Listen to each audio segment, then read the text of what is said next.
Hello and welcome to Patriot Pats. My name is Lake Green and I am excited to be back here today for the third video in my new lecture series titled The 1776 Campaign. In these videos, we'll be taking a step-by-step look of the entire campaign of that fall, and in my opinion, it's the most pivotal time in American history. So for the third video, we'll be discussing the landing at Kips Bay when the British Army decided to invade Manhattan following the Battle of Brooklyn, which we discussed in the first video, and the American retreat across the East River, where they somehow, some way, by the miracle of a higher power or just luck or weather, were able to somehow escape the might of the British Navy and the land forces on Long Island and survive to fight another day in Manhattan. Before we get into any details about Kips Bay, though, I want to remind you all, I can only talk about so much in a 10-minute video, so if you want more information, please consult David McCulloch's 1776. It's a phenomenal work. There's pretty much everything you need to know about the 1776 campaign right here in this book. It takes you from January to January, a full 12, 13 months actually he covers in this book, and it's just a masterpiece. May he rest in peace, a great historian who just passed away last month. But please, if you need more information, consult that book. So we'll be discussing today the action at Kips Bay, which occurred on September 15th, 1776, 246 years ago to date. And so what happened was, as I said, the American Army had been able to retreat from Brooklyn, New York, following a miraculous endeavor by Washington, and we mentioned Colonel John Glover's Marblehead fishermen that braved complete darkness and rough torrential currents to get 9,000 men and cannons and supplies across the East River from Brooklyn Heights in the most trying of circumstances, all without being detected by the British Navy. They got out of there largely because of fog and just a wind that kept the British ships at bay for most of the night. But in the 2 weeks that had followed since the Battle of Brooklyn and this miraculous retreat, the American Army was in a bad state. They were licking their wounds in Manhattan, and Washington himself was quite confused. He didn't know where Lord Howe would move next. He debated whether the British military was just going to go right up the East River and try to entrap him on the bottom of Lower Manhattan and then just push down from the top. So he kept troops actually stationed in Westchester County, which is right above Manhattan Island, which is now the modern-day Bronx. And he actually had his forces spread so thin, trying to cover every possible avenue of British movement, that he had men all the way down to Battery Park in Lower Manhattan, all the way up to the tip of Manhattan Island into the Bronx, as I said. So it was really a waiting game for the Americans. They had their army largely intact, a little less than 10,000 men, I would say, or maybe, a little more, a little more than 10,000 men in the low 10,000 area. And they're waiting for the British to make the next move. The British have the initiative now. They have Long Island. Their navy is at their full disposal. The Americans have no way of controlling the waterways. They're just waiting. And so while Washington is playing this waiting game against the British in Lower Manhattan, he's consulting his generals and asking them their opinions.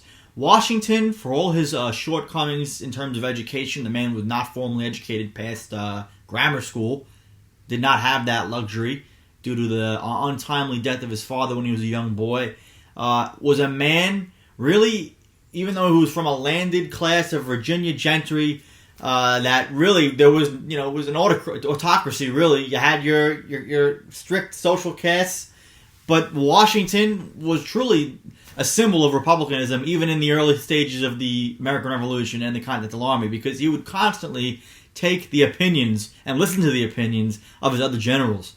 Even though many of them were just, like I said, off the street with no military experience whatsoever. So he's consulting his generals, and one general in particular, Brigadier General Nathaniel Greene, with the last name, not like mine. Mine is Green. His hasn't just the color. His has an E at the end, but nonetheless, also a Green. Decided to tell Washington that there was no point in holding Manhattan Island any longer. He felt that there was no strategic value to defending the city, and he argued that because the British had complete superiority in terms of the naval warfare aspect of fighting, that there was no point in holding Manhattan Island and we should abandon it and also burn it to the ground to deny the British that use of the city. Washington, in the meantime, sends a message to the Continental Congress, proposing this idea and saying, am I allowed to do this? Because you have to remember, Washington is the commander-in-chief, but he reports to Congress. So Congress makes the final call. And so basically, at this time, things are deteriorating within the ranks of his men. Thank God he was able to get out of Brooklyn, and the American army is intact in terms of Washington's state of mind at the time. But he's also weary because hundreds of his men are starting to desert in droves. A lot of the men's enlistments were so short for only 6 months that their enlistments expired in August, and they're returning home. They're going back to New England. They're going to Pennsylvania, wherever that may be. And so now Washington's army is literally deteriorating before his eyes. And this will be a constant theme of problems throughout this campaign and also throughout the entire early stage of the American Revolution, because Congress did not want to have a permanent standing army fighting for their independence, so they had all these short-term contracts for 6 months, 1 year, and so that would result in a constant influx and outflux of men, really a constant outflux of men that threatened the existence of the entire army and the vessel that was, at the time, the only real semblance of any sort of American identity. It was the army, besides the Congress. So, you lose the army, you lose your entire country. So it was a major problem, and the drawbacks of these short enlistments were already being felt even in this early stage of the war. Washington is waiting for the British. On September 15th, a large group of British naval ships advanced up the Hudson River across from the western side of Manhattan and make a large display, make a large staging exercise. They fire cannon, they sail up and down the river, and Washington and his men begin to get alarmed, but Washington eventually decides, you know what, I don't really believe the British are going to be attacking from the western side of Manhattan when most of their forces are still in Brooklyn. He calls it off as a diversion. He's exactly right. The British Navy just went up the west side of Manhattan, up the Hudson River, to try to draw Washington's troops away from the east side in preparation for their landing the very day at Kips Bay. So, to the east, bordering the East River, Kips Bay was a cove. It extended roughly from present-day 32nd to 38th Streets and as far west as 2nd Avenue. The bay no longer exists, having been filled in, but in 1776 it provided an excellent place for an amphibious landing. Deep water was close to the shore. A large meadow was right adjacent to the landing where they could mass troops easily, so it was a prime spot for the British to just cross over from Brooklyn into Manhattan. And Washington's men, like I said, are spread out through the entire island of Manhattan. They're completely thin, disorganized, so they're really in no position to really respond to any serious British attack. Nonetheless, on the morning of September 15th, 500 Connecticut militiamen under the command of William Douglas had been positioned at Kips Bay. They dug trenches out and they were just guarding the landing. Some of these men were so poorly equipped that they didn't even have muskets. They were using fishing pikes, and a lot of them using homemade pikes. A lot of them were, at the time, were employed in farm work. The American colonies were agrarian and, largely remained that way through the Industrial Revolution. So a lot of these men were farmers and farm hands. So a lot of them, they would take their reapers, which you would use to sow wheat, cut the blade off the scythe, and make it like a point on the end of a stick. And it was a homemade pike. And that was their weapon. So men armed with pikes and sticks, with a musket here and there, 500 of them, were about to receive 80 heavy cannons from British warships right into their entrenchments, fire from them, and also 2,000 British soldiers coming right at them, right off the bat. What happens is this: 5 British warships in the early morning hours open fire at Kips Bay. 80 cannons shell for over an hour the earthworks right there, and all these Connecticut militiamen, they'd never seen fighting before. They were as green could be, and you can only imagine the fear where you have a shot and shell and canister, whatever's raining down on them from these massive warships right in front of their earthworks. Some of them got buried alive, and a lot of them actually were just covered in dirt and dust, just trying to avoid the shelling that the British were giving them. As soon as the shelling ends, all of these green troops just pick up and run. All of them just run away. They don't even fire a single shot at the British. A lot of them just flee right off the bat, don't want to stay and fight. They just run. A lot of them drop their ammunition, drop their weapons, whatever they had, and just run right into the woods, the fields, down the streets, into Manhattan, wherever, and complete this organization.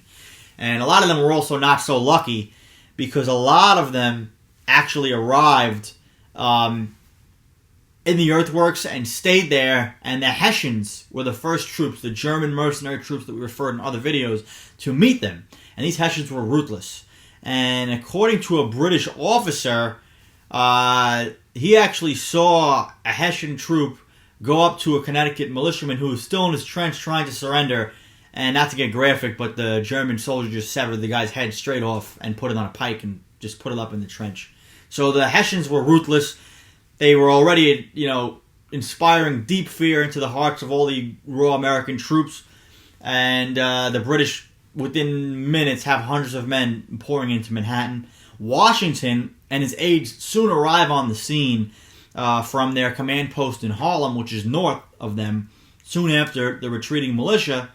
And about a mile inland from Kips Bay, he rode his horse around the retreating men, Washington, trying to yell at them to form up, take to the walls, defend the cornfield, pointing at all these geographical landmarks around them, stone walls, cornfields, everything around, trying to rally his troops.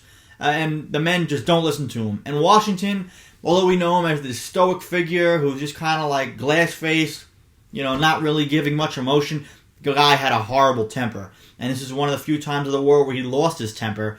He started screaming, cursing at the men, took at the back end of his sword, still in its sheath, slashing at men, slapping them in the back, cursing at the officers, damn you, damn you.